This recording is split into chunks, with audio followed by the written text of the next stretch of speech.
अस्सलामुअलैकुम free class, कैसे आप लोग बच्चों। आज 18 जनवरी है और 3 का दिन है। आज हम उर्दू का सबक नंबर 23 सच्ची खुशी का सवाल करेंगे, खाली जगह पुर करें। नंबर 1 है दीपा डैश में रहती थी। यहाँ पर आएगा मुजफ्फरगढ़। दीपा मुजफ्फरगढ़ में रहती थी, ठीक है। नंबर 2 है अम्मी ने कहा वह लोगों को डैश पीने की चीजें देने जा रही है। यहाँ पर आएगा खाने। अम्मी लोगों को खाने पीने की चीजें देने जा रही है। नंबर 3 है दीपा ने कुछ किताबें और डैश थैले में डाले। यहाँ पर आएगा खिलौने। दीपा ने कुछ किताबें और खिलौने थैले में डाले। नंबर 4 है डैश दीपा के घर के पास रखा था। बच्चों यहाँ पर आएगा कैंप।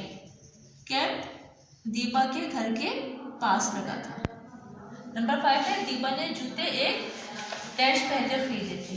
यहाँ पर आएगा दीपा ने जूते एक हफ्ता पहले खरीदे थे। फिर है दीपा ने नए डैश पहन लिए। यहाँ पर आएगा जूते। दीपा ने नए जूते पहन लिए। नंबर 7 सारा को एक डैश नजर आई। यहाँ पर आएगा बच्ची। सारा को एक बच्ची नजर आई। नंबर 8 है बच्ची का नाम डैश था। यहाँ पर आएगा सारा। बच्ची का नाम सारा था।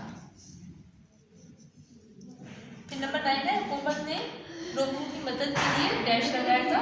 यहाँ पर आएगा कैंप। हुकूमत ने लोगों की मदद के लिए कैंप लगाया था।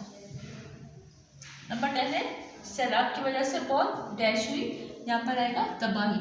सैलाब की वजह से बहुत तबाही हुई, ठीक है बच्चों। हम एक दफ़ा रिपीट कर देती हूँ। खाली जगह है दीपा डैश में रहती थी। दीपा मुजफ्फरगढ़ में रहती थी।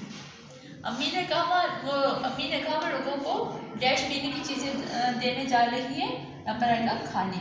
नंबर 3 है दीपा ने कुछ किताबें और डैश थैले में डाले खिलौने। नंबर 4 डैश दीपा के घर के पास लगा था कैंप। नंबर 5 दीपा ने जूते एक डैश पहले खरीदे थे हफ्ता।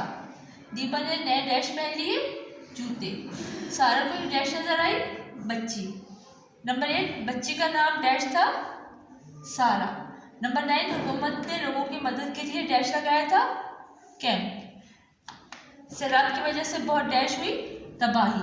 बच्चे काम आपने कॉपी पर करना है, उसको अच्छी तरह से याद भी करना है।